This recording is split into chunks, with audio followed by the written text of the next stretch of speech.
Greetings and welcome back to the You Are Not a Machine YouTube channel. This December, I had the joy of visiting Fordham University in New York City and speaking at length with Professor Lance Strate. Among other things, Professor Strate is Professor of Communication and Media Studies at Fordham University. He's a remarkable person with a very impressive resume.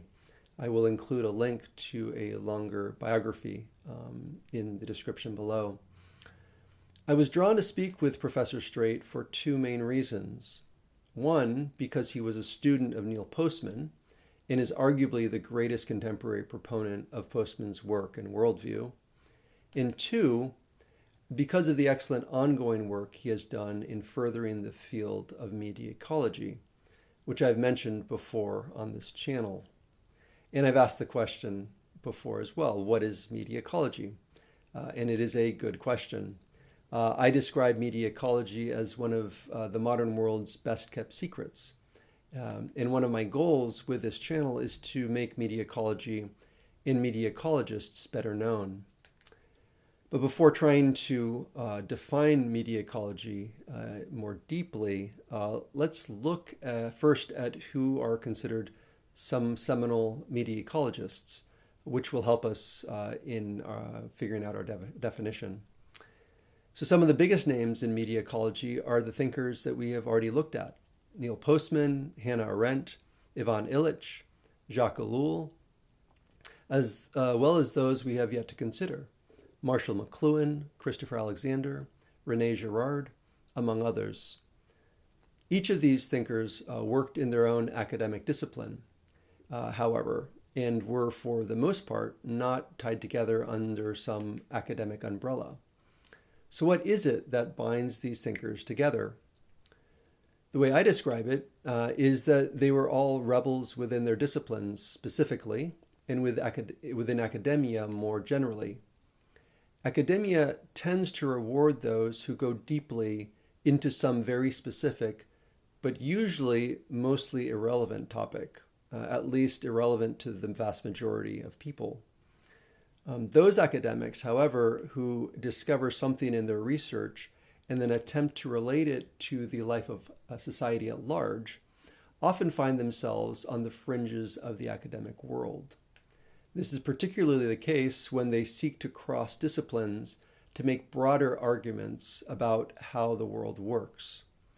Not all of these rebel academics are media ecologists, but as a rule, most and perhaps all media ecologists can be characterized as rebel academics. I often refer to Socrates as the first famous rebel academic. Socrates was famously put to death because of the intellectual challenges he presented to the ruling Athenian power structure. Plato recounts in his work, The Apology, the trial of his teacher Socrates, who argued that while it's easy to swat at a gadfly, that is an intellectual rebel, to silence one is perilous. The quote is, "If you kill a man like me," Socrates said, "you will injure yourselves more than you will injure me." Socrates argued that his role was comparable to that of the gadfly, to, quote, "sting people and to whip them into a fury, all in the service of truth." Media ecologists, and all of the thinkers that we look at here on this channel, are intellectual gadflies who challenge the status quo in some way. While media ecology has a more precise definition, it's helpful to think of the field as a group of thinkers who ultimately ask profound and challenging questions about the way things are and about the way things should be. So to get back to the question of a more precise definition of media ecology, early on in my interview with Professor Strate, I asked him to provide a definition of media ecology, and here is his response. Quote, "I always go back to Neil Postman's original definition. I think that was the best, that it was the study of media as environments, to which I add a small footnote, because technically media and environments are synonymous. We often don't think of them that way, but really a medium is something that surrounds and pervades us at every turn. Fish swim in the medium of water. We move through the medium of air. We see through the medium of light, and so forth.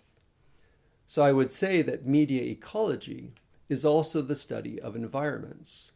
Well, environments as media.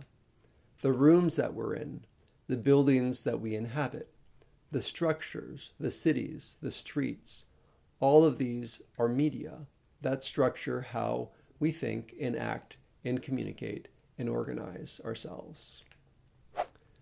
From Professor Strate's definition, it becomes clear, one, why media ecology is so difficult to conceptualize, and two, why media ecologists find themselves on the fringes of academia. Let's look at these 2 points in greater depth.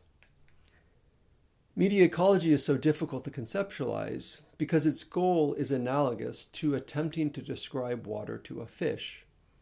In order to understand water, the fish needs to be able to see the water.